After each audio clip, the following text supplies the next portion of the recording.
Don't I know you, sir? Don't believe so. I haven't been here in many years.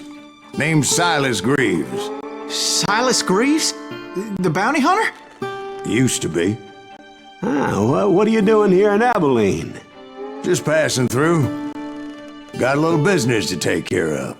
Well, sir, it would be an honor if you would allow me to buy you a beer.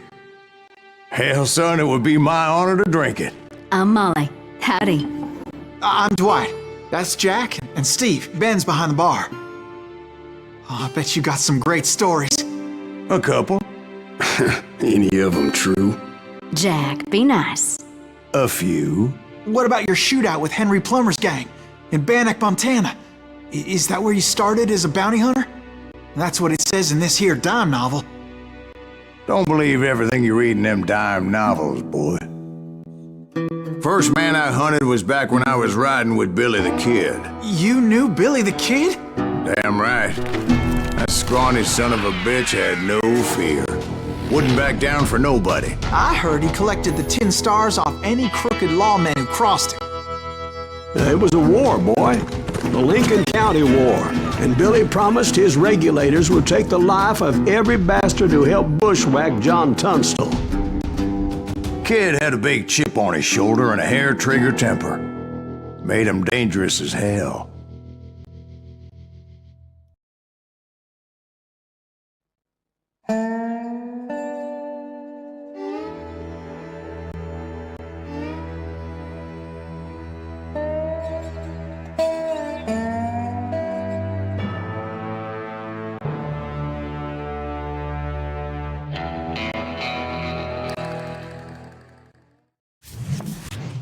It was about 30 years ago.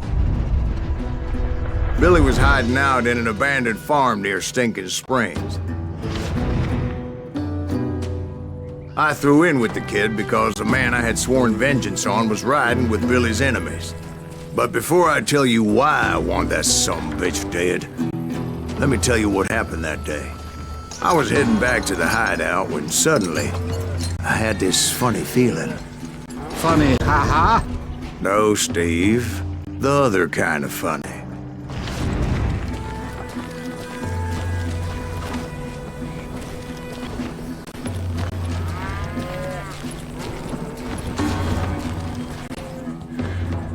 You heard Pat. Need to stay here and keep an eye on the road. That's not fair. We're missing all the fun. I knew those two morons would never let me through. I had no choice. Who's that? Is he with us?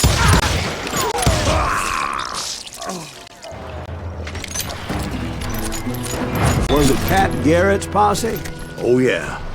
I heard the shots and I knew I had to move fast.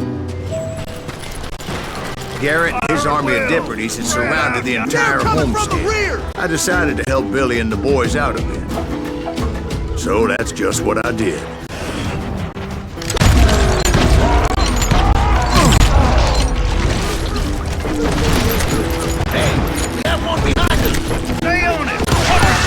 As the governor of New Mexico was paying for the kid's apprehension, Garrett was able to hire every gun hand in Lincoln County.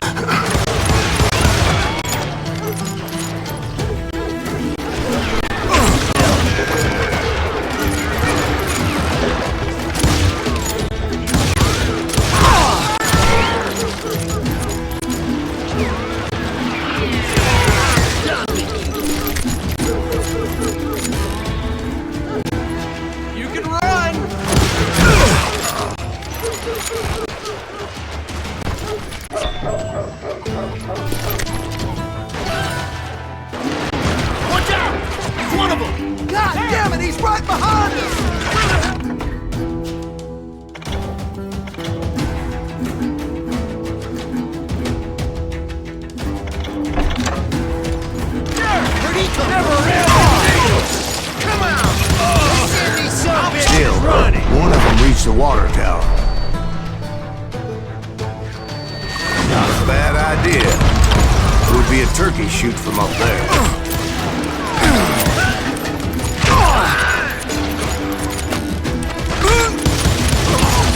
God damn you!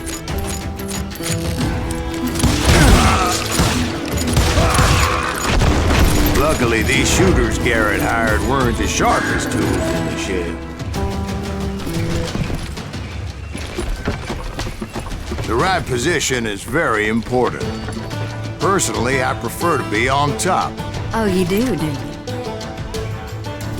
Indeed, darling. But where was I? Oh, yeah.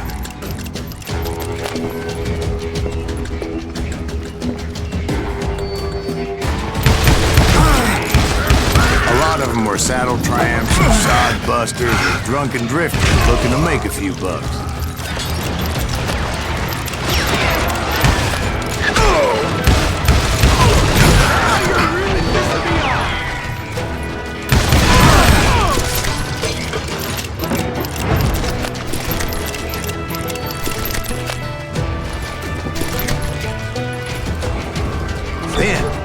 I heard a friendly voice yelling at me from the window. Back door! We'll cover you! Try aiming, you idiots! Truth be told, things weren't much better behind the house.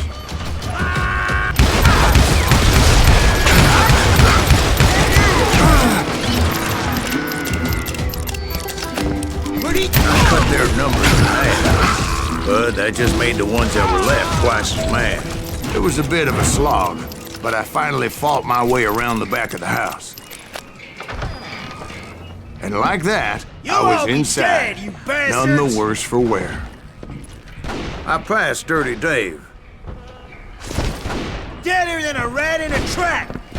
And upstairs, I found Billy and Charlie Beaudry. How about that? Huh, you like?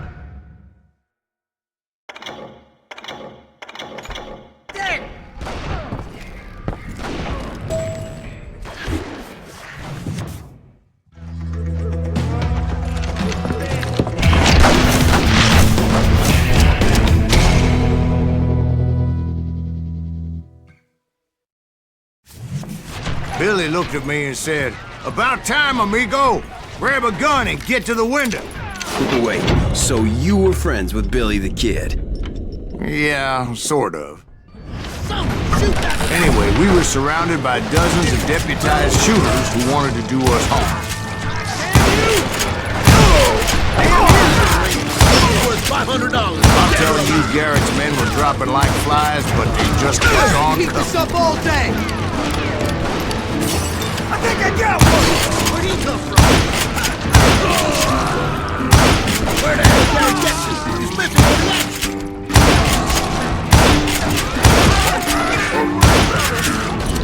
That's when Charlie got hit. "They're catching us in a crossfire!" shouted Billy. "Get to the other side!"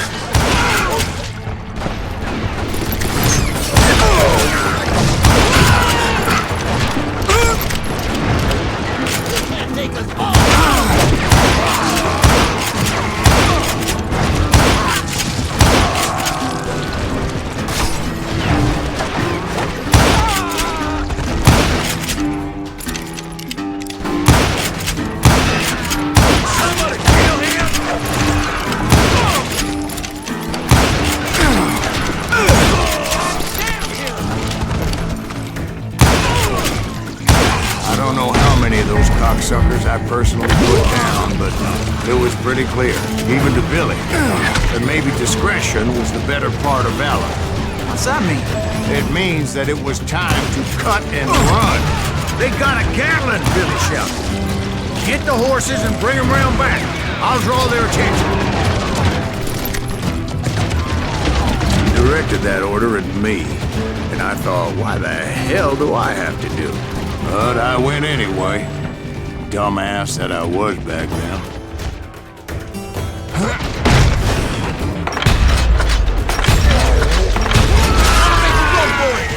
Those sons of bitches are Many done would have for! fled in my place. But I had that false sense of invincibility that many young men have. Like Jack here. What are you saying, old man? Jack, he's just joshing with me. Yeah, he better be. Mr. Graves, please continue. Please, call me Silas, ma'am. Now, where was I? You were heading for the barn. Scalp your ass.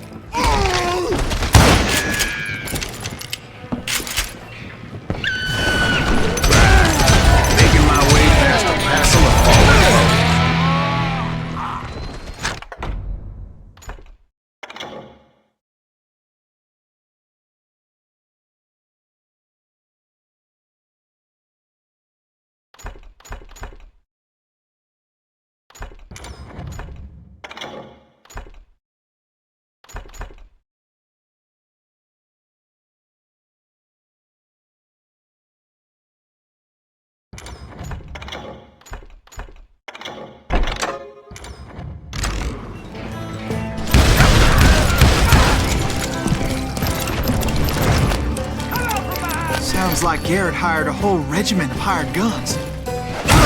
Yeah, and just when I thought I was done with them, more of these hapless bastards would pop up. Finally, I had the stables within my reach.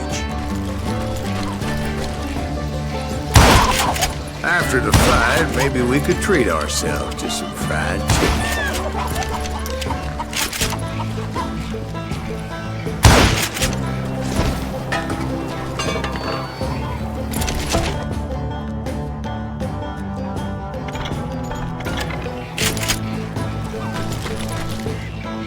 And that's when I met Sheriff Pat Garrett. I read that you went toe-to-toe with him, sir. That backstabbing bastard with that tacked-on tin star.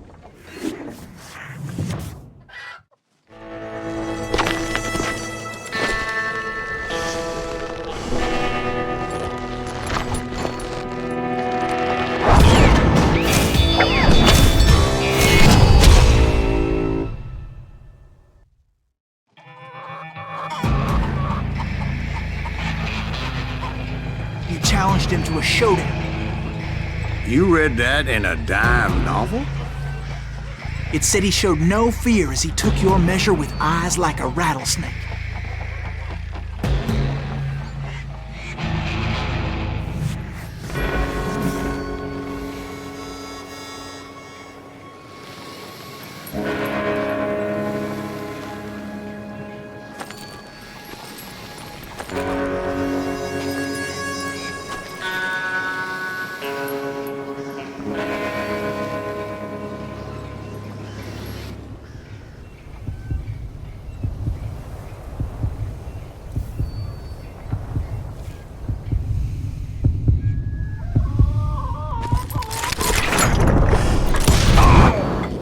Killed him in a fair fight.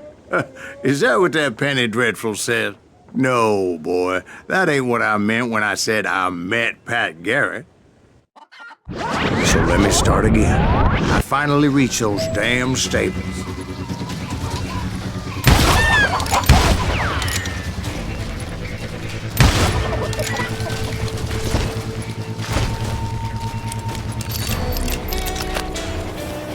Stepped inside, and last thing I heard was Garrett's voice. That's not Billy. And go on, how did it end? And, boy, that was just the beginning.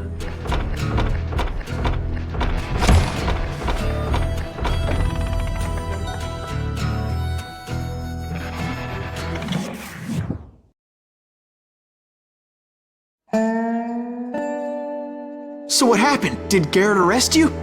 Yeah, after I came to, the bastard had clocked me with his Colt.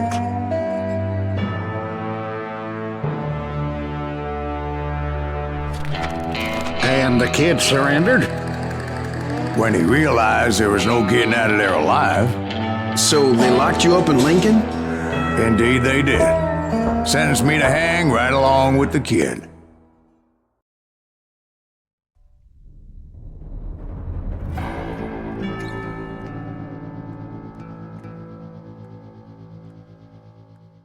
It's important to know that I was only riding with Billy so I could find the bastard I was after.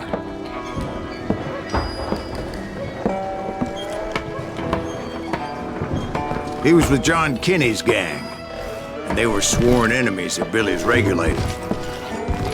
Why were you after him? I owed that son of a bitch a bullet for what he had done to me and mine. Instead, all I got for myself was a goddamn death sentence. Luckily, it was right around then that I heard Billy make his move. He shot Jim Bell and a few other guards as he made his getaway. Later, they wrote that some lady friend planted a pistol for him in the privy. What the papers didn't say is that Billy helped me escape, too.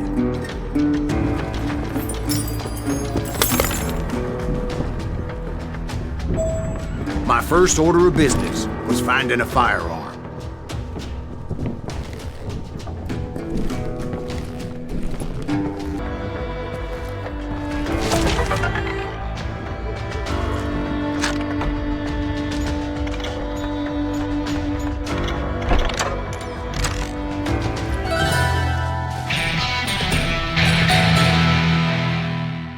Luckily, I located Deputy Bob Ollinger's mean-ass shotgun.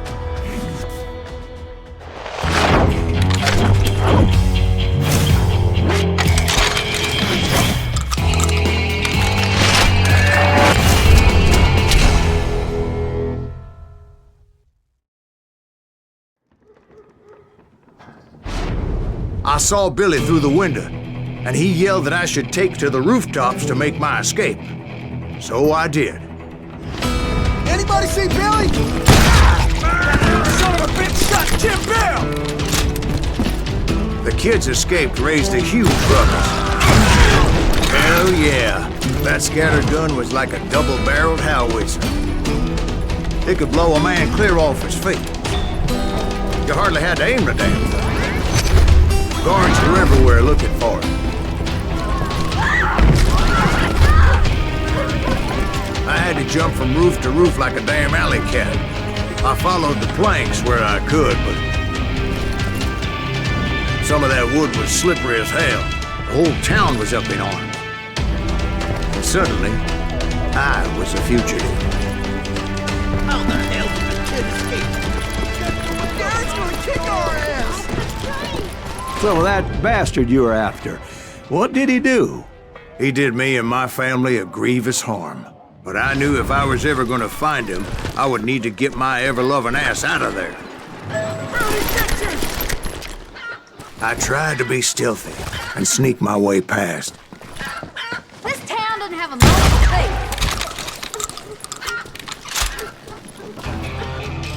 peace. You! But hell if they weren't all waiting for me. Apparently, some of them thought I was Billy. You hooligan!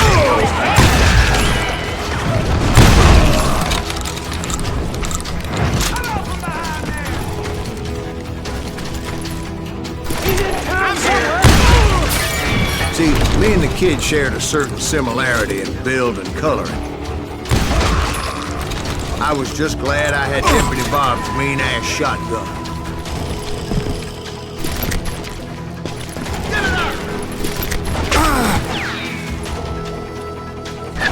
Done with you. You won't get away with this.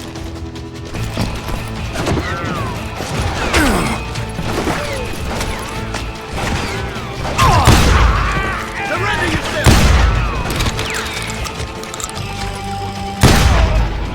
Damn him.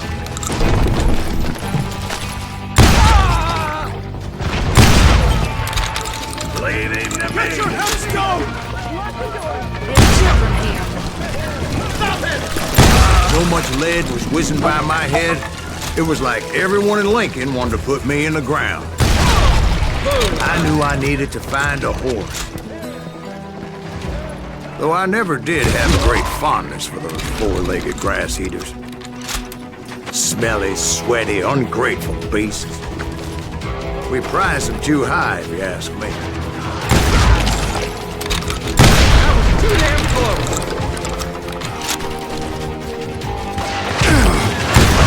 Now you're really pissing me off.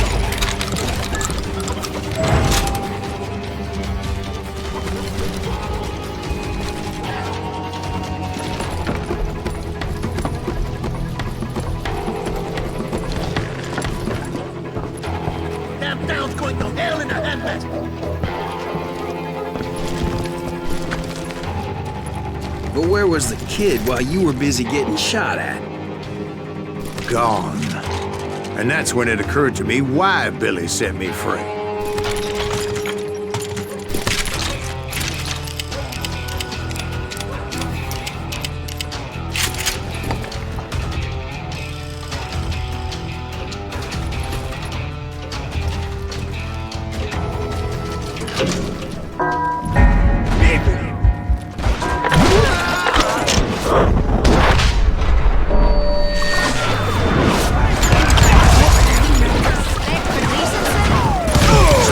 Be a hapless decoy and draw attention while he snuck out of town. Don't let that asshole get away with this! There he is!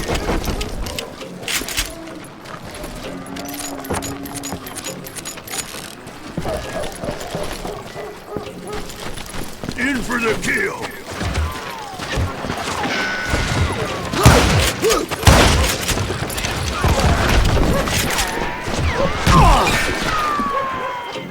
We're gonna be in deep shit when Pat gets back.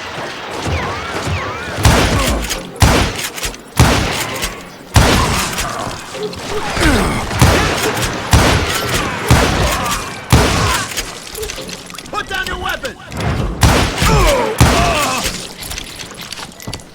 Show yourself, coward! Get the women off the street!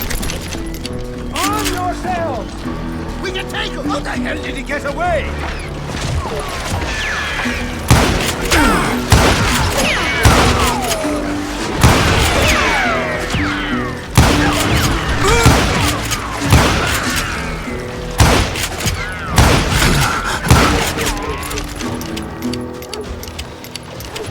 Stop him!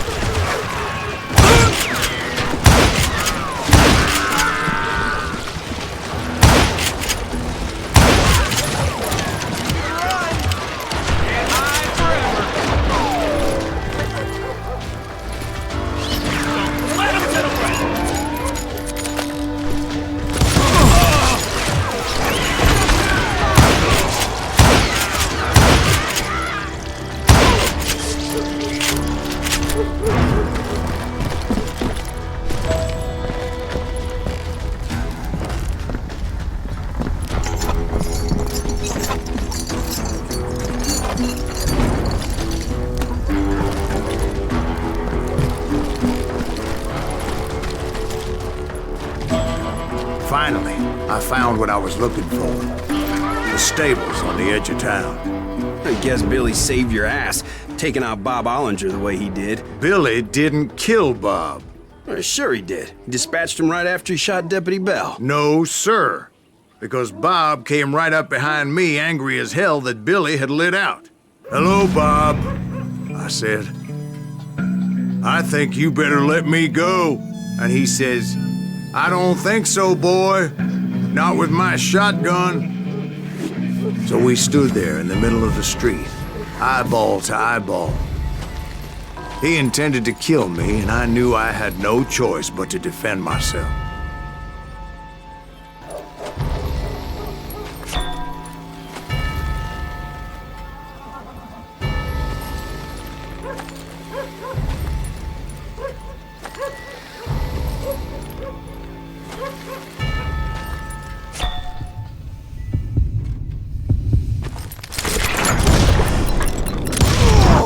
I killed him in a fair fight. Everybody saw I had no damn choice. Well, Lincoln got a mite depopulated that day. Pat Garrett gunned down Billy 3 months later, so his escape was all for naught anyway.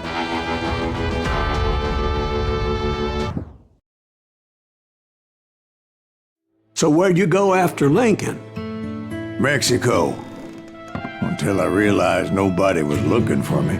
I ended up taking a job at the Rurales. The Mexican Rurales? I was hired to help them track down the cowboys. The most vicious outlaw gang in Cochise County? Curly Bill Brocious? Johnny Ringo? Led by old man Clanton himself. They must have paid you a pretty penny to take them hombres on. Not really.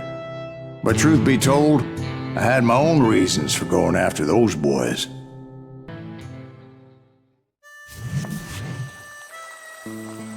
So was the bastard you were after now riding with the cowboys? Roscoe Bob Bryant was his name. Oh.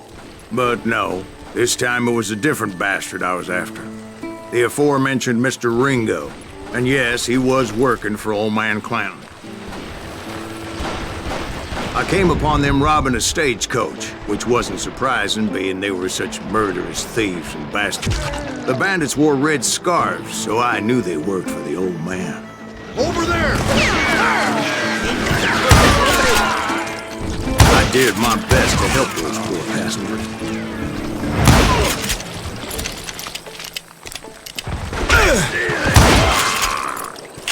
Moments later, the attackers were dead. and I checked the stagecoach to see how many passengers were still breathing.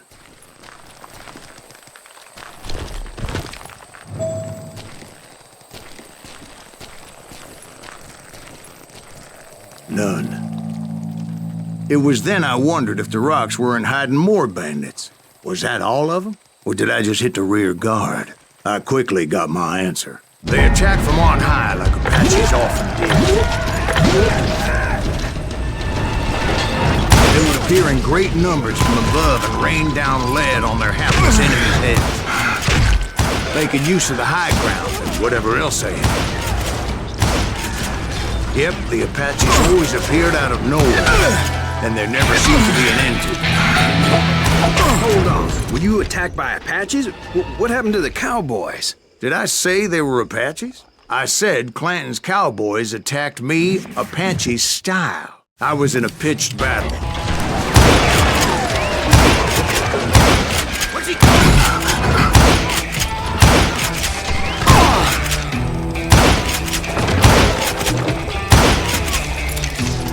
See, at the time, I was still pretty green and would often blunder into regrettable situations. But I just kept shooting at anything I could see up in those damn rocks.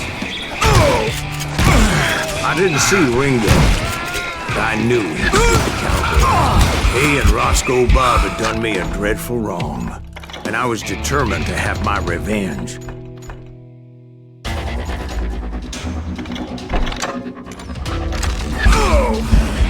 But to get to Ringo, I knew I'd have to fight my way past these other assholes first.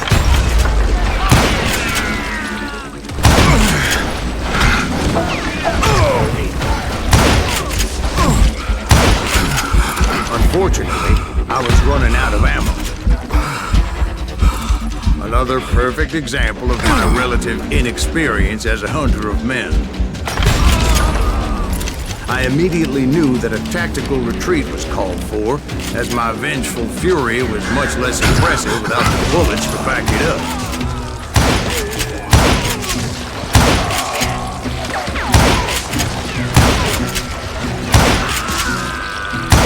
Finally, they managed to corner me. Trapped as I was, the odds of my survival seemed pretty slim. Luckily, serendipity was on my side as I suddenly spotted a way out of my predicament.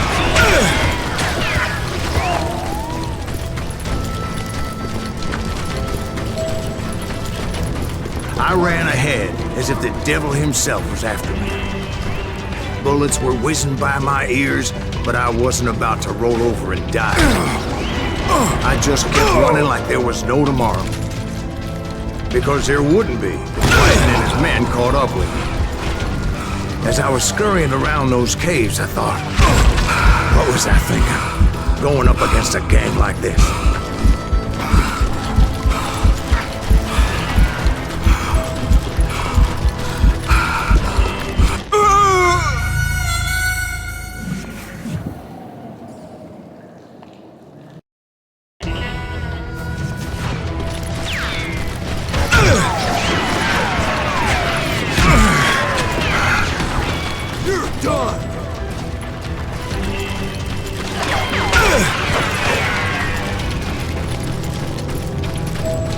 I just kept running, not knowing where the hell I was going. Nowhere to run!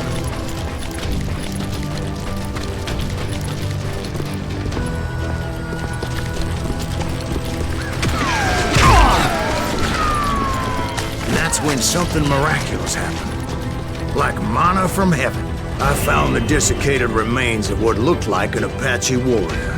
The old weapon next to him supplied me with some much-needed ammunition.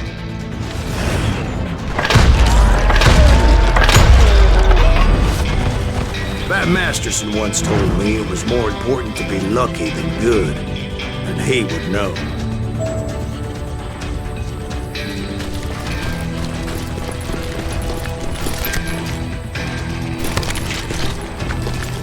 And imagine my surprise when I found a fistful of dynamite to go along with that ammo.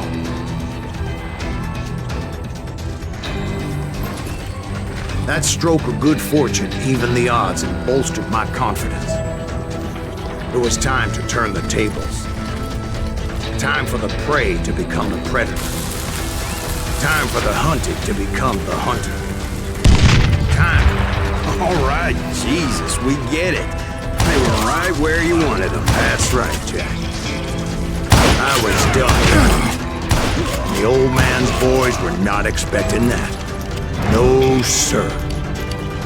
I came at them like a wildcat. My fury knew no bounds. It was finally time for that old man to pay for his sins.